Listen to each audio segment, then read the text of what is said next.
Dans le souci de développer et de dynamiser les rapports de partenariat qu'elle entretient avec les agropasteurs de sa zone d'emprise, la Sodefitex, Société régionale de développement rural pour le Sénégal oriental et la Haute-Casamance, a organisé du 3 au 14 mars 1990 un voyage d'études pour l'échange d'expériences entre paysans sénégalais et maliens.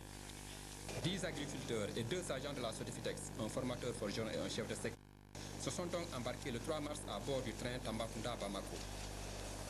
Les agriculteurs étaient tous des présidents d'ABP, association de base des producteurs, et certains d'entre eux du comité consultatif de suivi de la campagne cotonnière, créé, on s'en souvient, en 1989 par suite du mouvement de boycott de la culture du coton.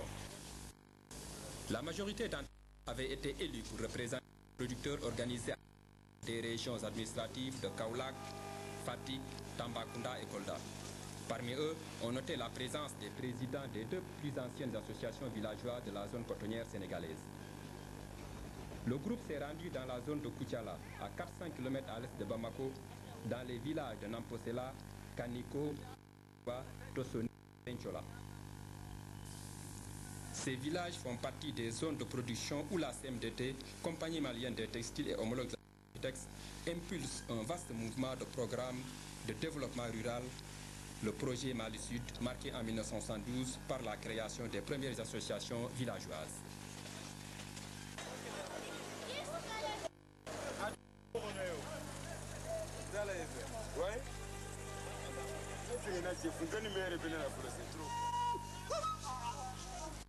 C'est sous la conduite de la CMDT que les visites ont été effectuées.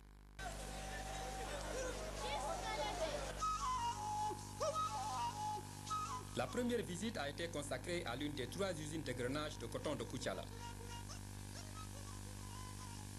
Ici, le groupe s'est intéressé à la qualité du coton et des opérations, depuis le départ de l'égrenage jusqu'à la sortie des balles.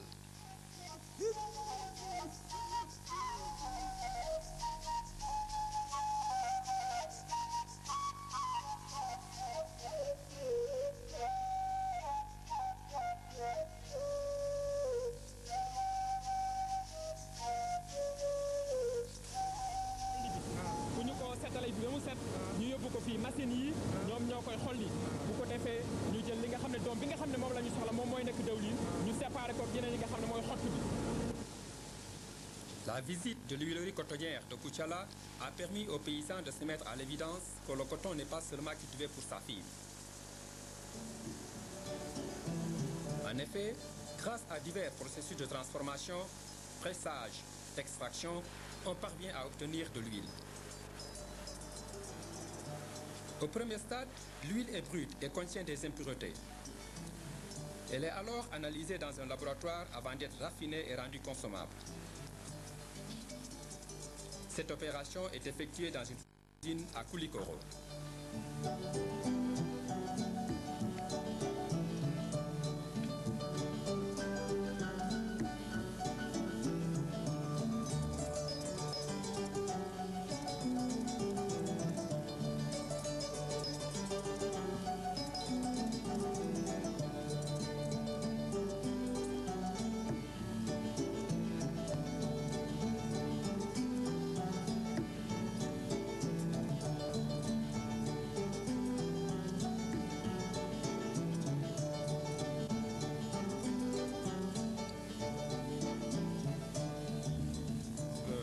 De neutre, hein, même si c'est un produit fini, il faut qu'il soit de la meilleure qualité possible au niveau de la couleur, la bon, etc. xam nga liggéey dafa am luñ ciy ñib même yow soo béyee sa ba pare yaa ngi seetlu ban rendement nga def ñi itam bu ñu liggéeyee ba pare ndax ci kaw ci rendement bëri na ak ndax baax na bëri na perte ndax dañ perte lañ wala loolu yëpp danañ ko ci calculer ndax lii ci dëwlin pourcentage bi nga xaaj téeméer ñaata lañ ci am parce que loolu xam nga perte nañ loolu yëpp dañ ko ci seet nu mu mel ndax baax na wala dëwlin bi ñu ci génnee loolu nag mooy laboratoire bi. En fait, l'utilité après la fibre ne se limite pas seulement à l'huile. Après extraction, les résidus servent à la fabrication de tourteaux destinés à la nourriture des animaux.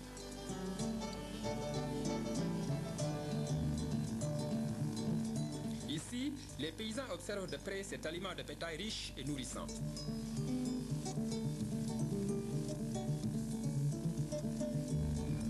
À la salle de motorisation, découpage et perçage, des petits tracteurs de 28 chevaux sont assemblés à partir des ponts et du moteur, seule pièce importée. Toutes les autres pièces sont fabriquées sur place comme ces châssis que l'on voit.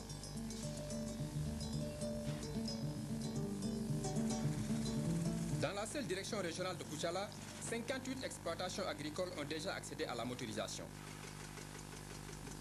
La superficie moyenne cultivée des exploitations motorisées est de 25 hectares.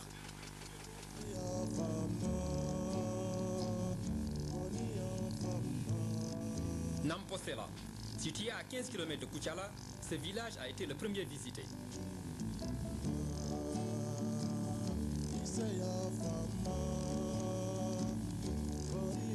Ici, le groupe se repose devant les bâtiments réservés à l'alphabétisation, aux soins et à l'accueil des visiteurs.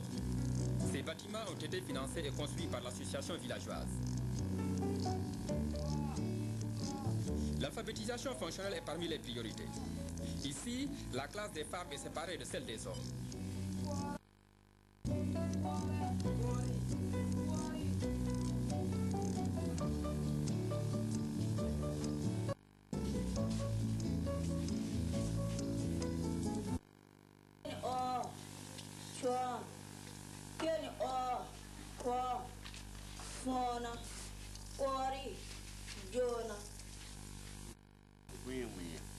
Cɛw dɔrɔn tɛ se ka baara kɛ dugu ka taga ɲɛ fo musow fana ka baara kɛ ayiwa musow dun tɛ se ka baara kɛ n'u ma kalan sabu anw ka baara fɛn o fɛn kii wax léegi seen làkk moo di Dawda Sangare waaw moom def dina fii gis nañu ne góor ñi dañuy jàng ñoom tam toog nañ ba seet ne góor ñi dong waruñu jàng bàyyi jigéen ñi tam war nañu def ñi góor ñi jàng parce que war nañu bokk ci bépp mbiru développement muy naka la ci nii naka ci wàllu ci minute loolu yëpp ne gis nañu ne liggéey jigéen ñi tam war nañu ci bokk te loolu il faut ñu mën a xam tuuti ci njàng mi loolu tax ñoom tam ñu gëstu daal di ñëw jigéen ñi jàngal leen. non lamdade tan monsieur Dawda Sangare e o tawi woni ko service o miiji waɗani ɓe ɗum walla ko CMDT waɗani ɓe ɗum walla ko rammiiji o saare nde rammiiji waɗi ɗum ɗo. Qu'est-ce qui est à l'origine de cette classe féminine? Est-ce que ce sont les villageois ou alors c'est la CMDT ou alors c'est un autre service qui est venu et qui vous a proposé cette classe, ou bien ce sont les villageois qui ont eu l'idée de créer cette classe féminine? Pour les villageois qui ont choisi c'est que les femmes soient pour venir en aide aux hommes. nee na loolu jógewul benn yoon ci benn service ñoom daal waa dëkk bi waa Namposela ñoom ñoo seet ne góor ñi ñu ngi liggéey te ñoom jàng nañu jigéen ñi war nañ leen dimbale ci liggéey yi kon nag jigéen ñi tam war nañu jàng loolu daal seen xalal la ci seen bopp ñu daal di def classe bi. classe o c'est ko gouvernement darne mbo walla ko saare makko darne ou bien walla kanko ko joɓeteɗo gouvernement yoɓata mbo walla ko saare nde yoɓata mbo ko jangguinde sukaɓe. Il voulait poser la question au moniteur, au chargé du cours, est-ce qu'il est rémunéré? Si oui, qui le rémunère? Jombe kasara dima. Ne kon bisara dugumɔgɔw bɛ bɛn